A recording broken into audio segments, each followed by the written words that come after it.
বৰপেটা জিলাৰ চেঙা সমষ্টিত অধিক শোচনীয় হৈ পৰিছে বান পৰিস্থিতি। সমষ্টিটোৰ পৰুৱা, কাঞ্চনপুৰ আৰু ভেলেংগিমাৰী নামৰ তিনিখন গাঁও সম্পূৰ্ণৰূপে বানত ডুব গৈছে। তিনিখন গাঁৱৰ প্ৰায় ৩০ শতাধিক পৰিয়ালে জলমগ্ন হৈ পৰাত হাহাকাৰ পৰিৱেশৰ সৃষ্টি হৈছে। বানাক্ৰান্তৰ বাবে নাই স্থায়ী আশ্ৰয় শিবিৰ। ফলত বানত ককবকাই থকা ৩০ শতাধিক পৰিয়ালৰ একাংশই ওখ ঠাই, মাথাউৰি আদিত পলিথিনৰ ত্ৰিপাল আৰু পোহনীয়া জীৱ-জন্তুৰে সহাৱস্থান কৰি থকা পৰিলক্ষিত হৈছে। আন একাংশই পানীত ডুব যোৱা ঘৰখনত ওখকে চাং বান্ধি থকা পৰিলক্ষিত হৈছে। চেঙাৰ বৰ্ণাঢ্যসকলৰ বাবে চৰকাৰে কোনো আশ্ৰয় শিবিৰ স্থাপন কৰা নাই। বৰ্ণাঢ্যৰ মাজত কোনো সাহায্য সামগ্ৰী যোগান নধৰাত খাদ্য, পানীকে ধৰি অন্যান্য অত্যাৱশ্যকীয় সামগ্ৰীৰ নাটনি হোৱাৰ কথা ব্যক্ত কৰিছে বানপীড়িতই। আনকি উপায়বিহীন হৈ নদীৰ পানীয়ে পান কৰি থকাৰ কথা সদৰি কৰে।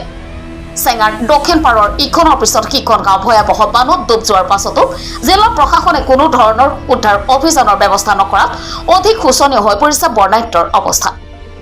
ইপিনে বানৰ সমান্তৰালকৈ চেঙাৰ বিভিন্ন প্ৰান্তত অব্যাহত আছে খহনীয়া, যেন ভূতৰ ওপৰত দানৱ আদি পৰিছে চেঙাবাসীৰ ওপৰত।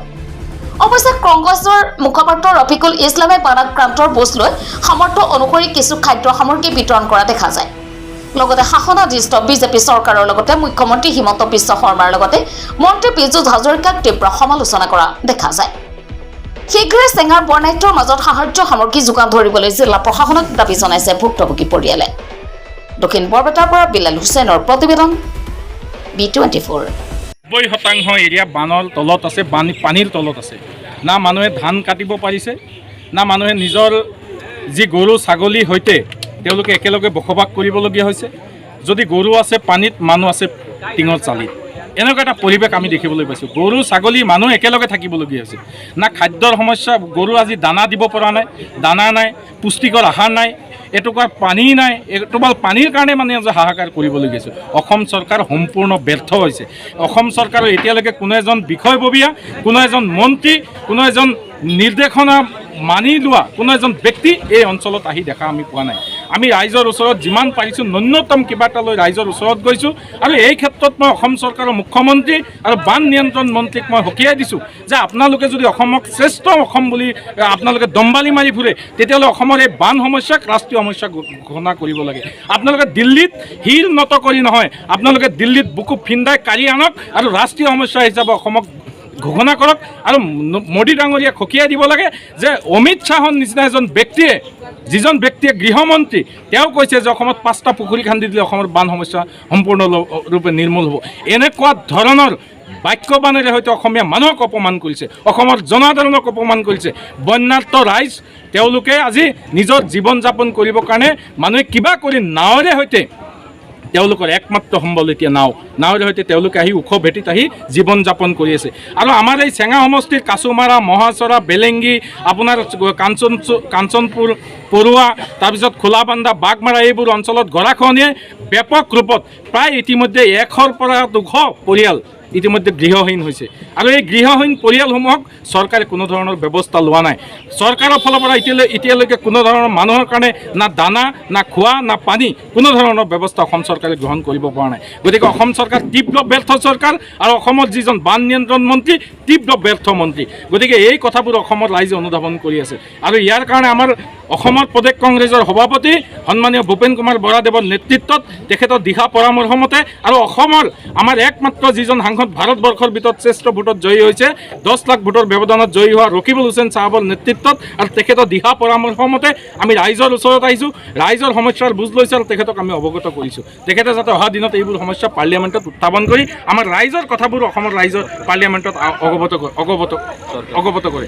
আৰু এই ক্ষেত্ৰত মই আপোনালোকক অনুৰোধ জনাইছোঁ, সাংবাদিক বন্ধুসকলক, আপোনালোকে এই আমাৰ যিসমূহ সমস্যা, আজি ঐতিহাসিক কিছুমান স্থান চেঙা সমষ্টি আজি গৰাখহনীয়াৰ কবলত, একমাত্ৰ ঘাইপথ যি কাছুমাৰা গুৱাহাটী সংযোগী যি একমাত্ৰ ঘাইপথ, সেই ঘাইপথ আজি বানপানী গৰাখহনীয়াই উঠুৱাই লৈ গ'ল।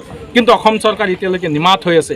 না তাতে জিঅ' বেগৰ সংস্থাপন কৰিছে, না বৈজ্ঞানিকসন্মতভাৱে তেওঁলোকৰ কোনো ব্যক্তি বিষয়ববী আহি এইসমূহ অঞ্চল পৰিদৰ্শন কৰিছে। গতিকে মই অনুৰোধ জনাইছোঁ অসম চৰকাৰক, আৰু আপোনালোকক সকীয়াই দিছোঁ, আপোনালোকে ৰাইজৰ কথা অনুধাৱন কৰক, ৰাইজৰ লগত থাকক।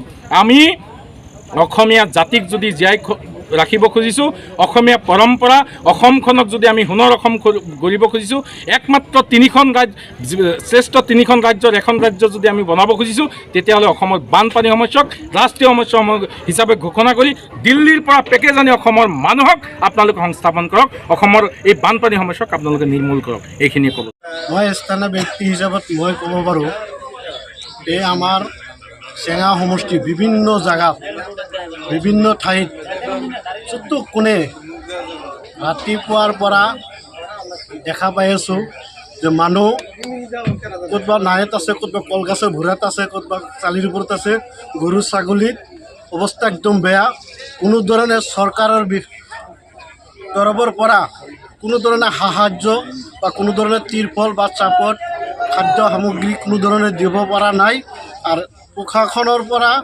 এতিয়ালৈ কোনো ধৰণৰ মানুহে সহযোগ কৰিব পৰা নাই আমি আজি দেখা পালোঁ যে আসাম প্ৰদেশ কংগ্ৰেছ কমিটিৰ সভাপতি মুখপাত্ৰ ৰফিকুল ইছলাম ডাঙৰীয়াক আজি দেখা পালোঁ বিভিন্ন জেগাত বিভিন্ন ঠাইত চতুৰ্কোণে ইয়াৰ কিছু সকাহ দিয়াৰ কাৰণে আহিছিল তেওঁ মানুহৰ জেগাত থিয় হৈ তেওঁ মত বিনিময় ল'লে তেওঁ সহযোগ কৰিলে আমাৰ ইয়াৰ ৰাইজৰ প্ৰতিনিধি আছে কোনো প্ৰতিনিধি আজিলৈ এতিয়া আমাৰ এই জেগাত আহিব পৰা নাই চেঙা সমষ্টি চৰ চাপৰি তেওঁ যোৱা নাই আৰু আমাৰ গাভৰুৱা মণ্ডল তেওঁলোকেও আহি আমাৰ এই জেগাত যে এতিয়া খোৱা পানী নাই এটা টিউবৱেলৰ ব্যৱস্থা কৰিব পৰা নাই তাৰ কাৰণে আমি খুব দুখিত আৰু তাৰ কাৰণে আমি অসম চৰকাৰক ধিক্কাৰ জনাইছোঁ তেওঁলোকে যেতিয়া আমি ছ'চিয়েল মিডিয়াত দেখা পাওঁ তেওঁলোকে কয় আমি অসমত সেইটো